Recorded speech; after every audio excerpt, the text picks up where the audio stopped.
Hello, I'm Jashikins, and welcome to another little small unscripted vlog. And today we're going to be talking about House of the Dragon, specifically about the Song of Ice and Fire prophecy mentioned in the series. Now it basically says that, oh yeah, Aegon and his two sister wives didn't conquer Westeros because they're like, we want to own this shit. It was because they needed, there's a prophecy about uniting all of Westeros to, take on this threat from the north, aka the White Walkers. So it's like, there needs to be a Targaryen on the Iron Throne, and, so that we can survive this threat in the far future, whenever that may be. And it's a secret passed down from ruler to heir. It's super secret. Now here's my thing. I'm not going to read any of the books until George R.R. Martin decides to, finish them. But in the meantime, I do a bunch of reading and watching, so I have a decent grasp on the source material.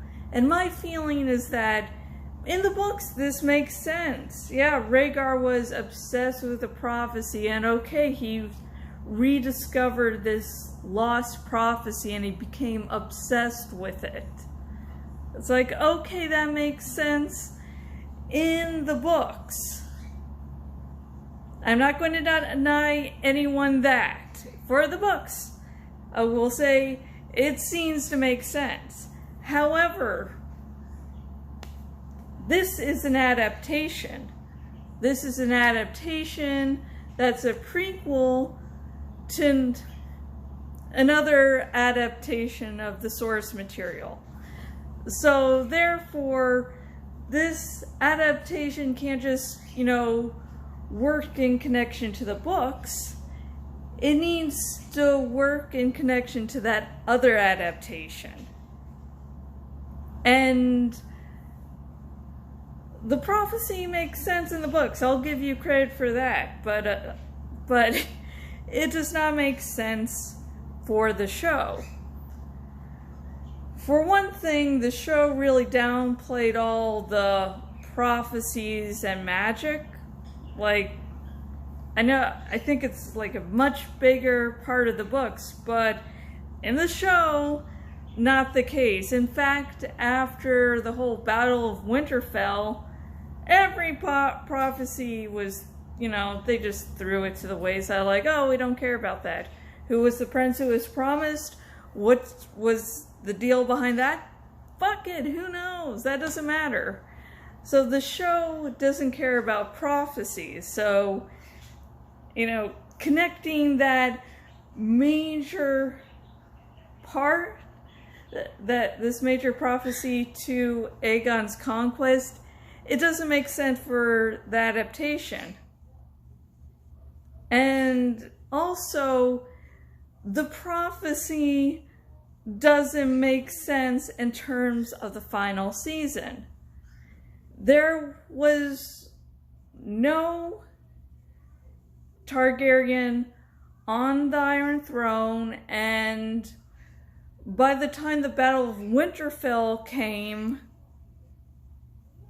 Jon was no longer king of the North because he's like, Aeonta, you're hot, let's fuck. And it's like, I'll bend the knee,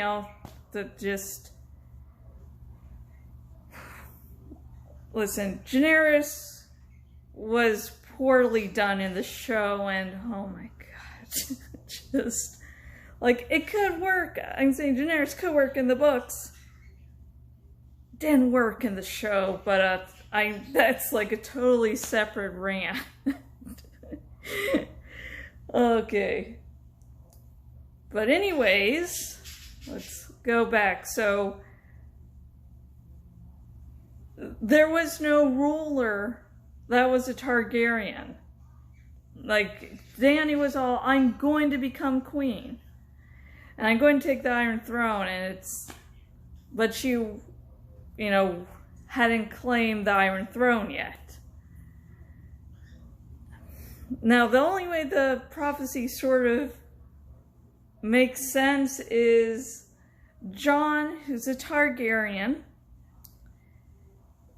you know, was uniting a bunch of people, and so he was doing the whole uniting the realms. So that works, but it wouldn't make, it doesn't really make sense. There's so many parts that just fall apart for the show.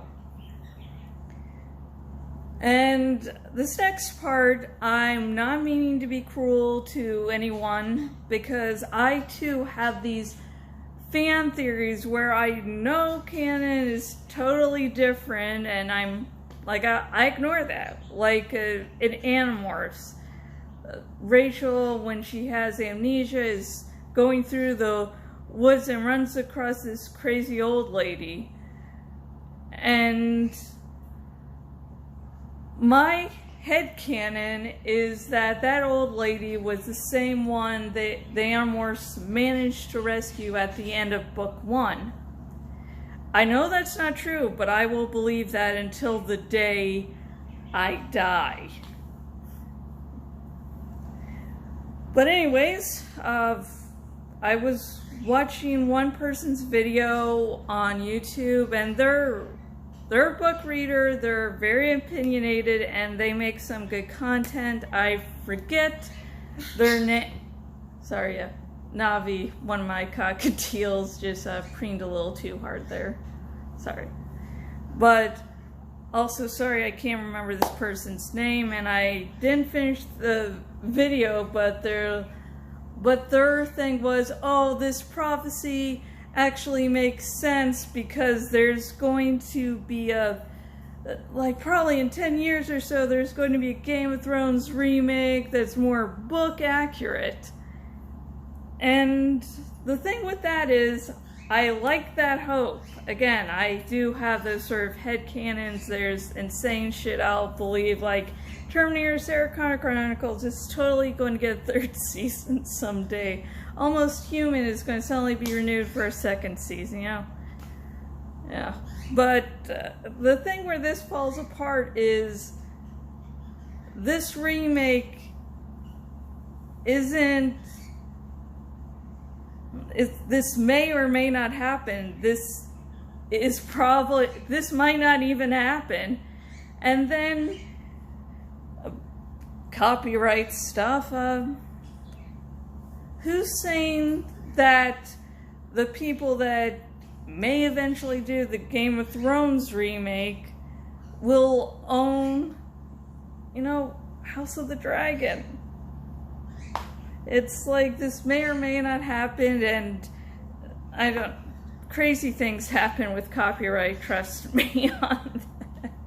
Like, I like the Hannibal series, but like Brian Fuller could make,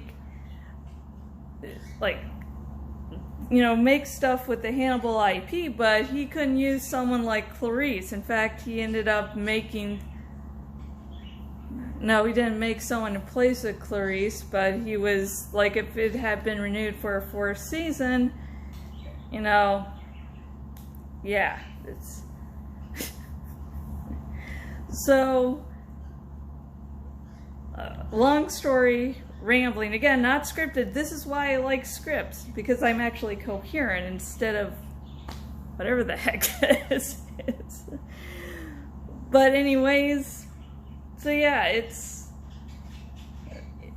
While it would be nice for, especially for book readers, to have a Game of Thrones, another Game of Thrones series, which is more book accurate, that might not be the case. That may never be the case. So that can't be used as saying, oh yeah, the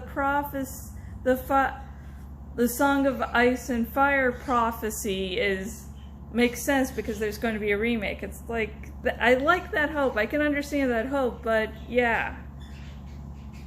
So, in short, if you could get through all that rambling, The Song of Ice and Fire prophecy, yeah, makes sense in the books, but this is an adaptation. But for the adaptation, it really does not make sense. I mean, so there's a super secret prophecy, and Sam just happens to say, "Oh yeah, I'm going to write this history of Westeros and call it a Song of Ice and Fire." It's nice, but for the adaptation, it doesn't make sense. But I'm pretty sure creators are going to be over the moon. But again, it doesn't make sense for the adaptation.